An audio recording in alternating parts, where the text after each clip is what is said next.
say travesties, and Carr says at the end of Act 1, it's a travesty of justice. And that's sort of the way we understand the word, I think. But travesty also means something serious that is being mocked. In the Italian Commedia dell'arte, back in the 16th century, there was a famous version of travesty, spelled with an I at the end, in which a kind of funeral would go by on stage, and following the funeral would be a clown weeping copious tears with a gigantic handkerchief. That was a travesty of this idea of something serious happening on stage. Stoppard says that when he writes a play, he writes it to argue with himself.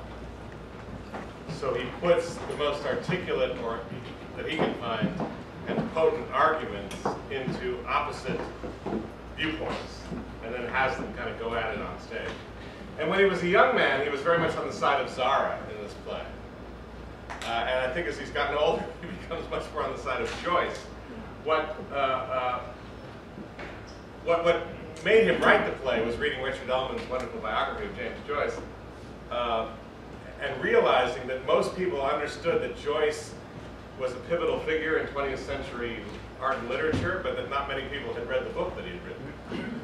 You know, so that wonderful little joke that goes by very quickly in the play, when Joyce is first really introduced to Carr, and Joyce says, "Oh, you know my work?" And Carr says, "No, only your name."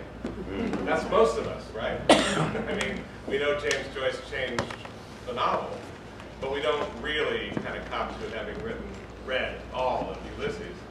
And Stoppard was interested in that idea, and in the idea that a small man, at the end of his life, is trying to find something to grab onto.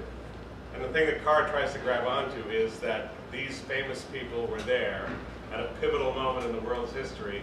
I was there too.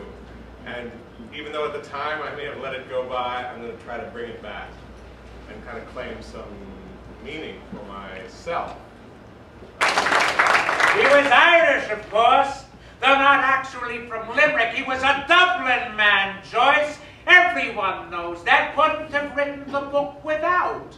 There was a young man from Dublin, Trublin. Used to have quite a knack for it, but there's little encouragement for that sort of thing in the consular service. Not a great patron of poetry, the service. Didn't push it, never made a feature of it. I mean, you can hardly say that a facility for rhyme and meter with a sine qua non for advancement in the consular service. Didn't discourage it, I'm not saying that. And Wilder was a playwright who worked as an archaeologist, he often said. That is, layers, layers, layers. Why should a small girl in New Hampshire be the hero of a play? And yet Wilder makes her one in our town.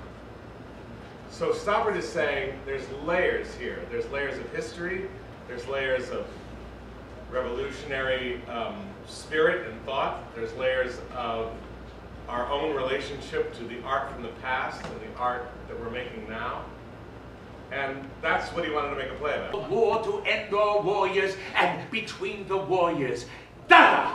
Down with reason, logic, causality, coherence, tradition, proportion, sense, and consequence. My art belongs to Dada, cause Dada, he treats me so well. Criticism.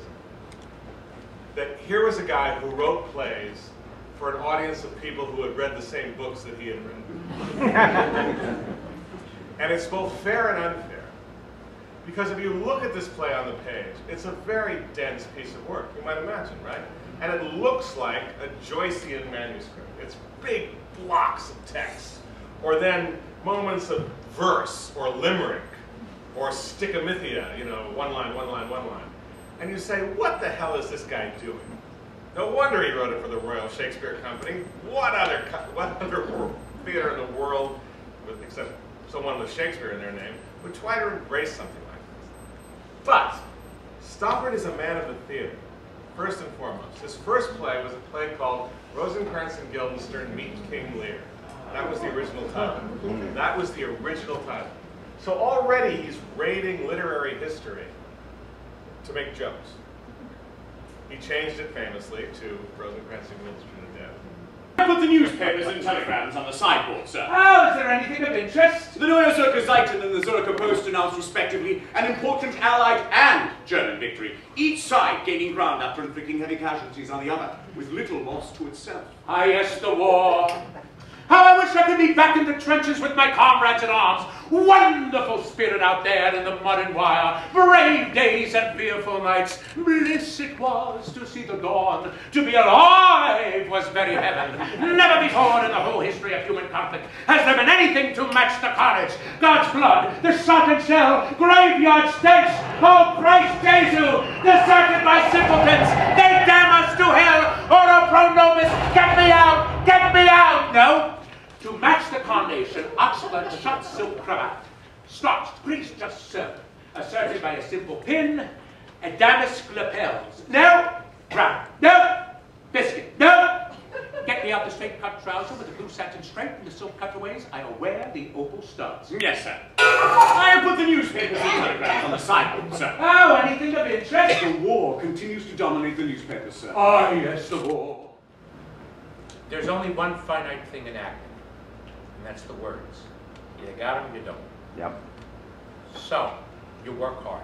You got to admit, I worked and I worked. As I say, it was very disjointed how I learned this script. Was für solcher Typos? Somehow decoming. It is Gwendolyn, I hope. I love her, Henry. I have done that wrong, expressly to propose a marriage. Miss Gwendolyn.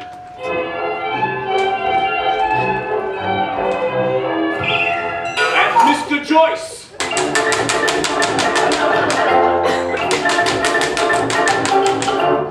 Good morning, James Joyce. I hope you'll allow me to voice my regrets in advance for coming on the off chance, but Jesus, I hadn't much choice. Ever since I met you, I have admired you. For me, you have always had an irresistible fascination. Even before I met you, I was far from indifferent to you. As you know, I've been helping Mr. Joyce with his new book, which, I am convinced, is a work of genius. Alas, in fashionable society, genius is often regarded as an affront to the ordinary decencies of family life. Tristan! You don't mean that you couldn't love me if I didn't show the regard for Mr. Joyce as an artist? But you do. Yes, I know I do. But Rise, sir, from that silly recumbent posture.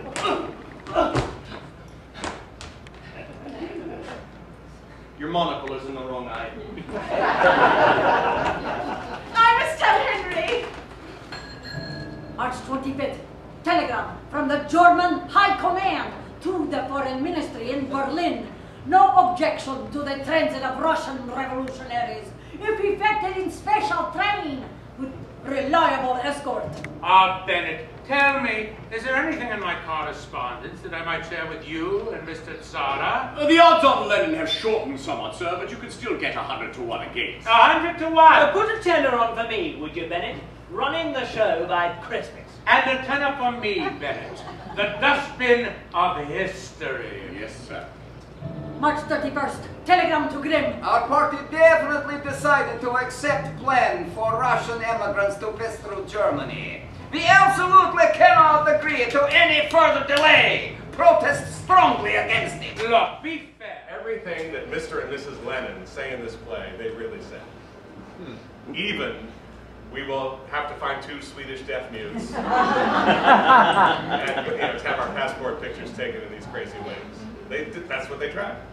So whenever Nadia says the plan realized in this letter was not realized, you say, well, of course it wasn't, because it's absurd. To lose one revolution is unfortunate. To lose 2 would look like carelessness. Everything he does in Act 2, I think, is a kind of a mini Dada performance. The librarian becoming a striptease artist, that's a Dada performance.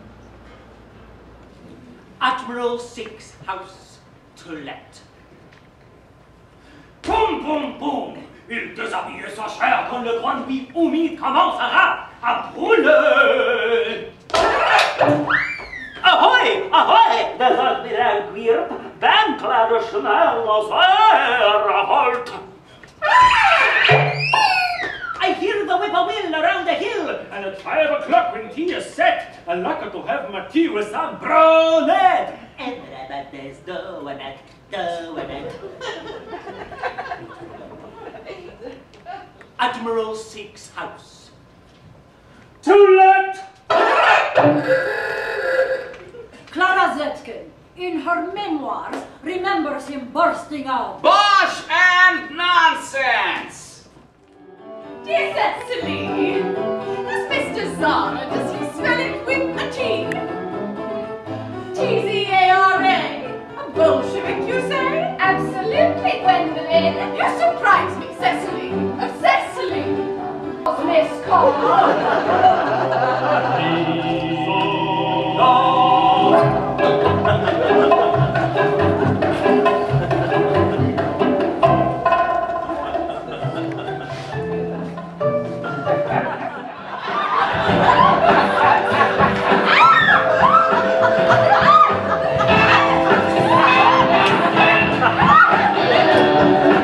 That although Carr kind of disappears from the second act for a while, what we're actually seeing is now we're inside his head. He's no longer taking us on the tour, now we're inside his head.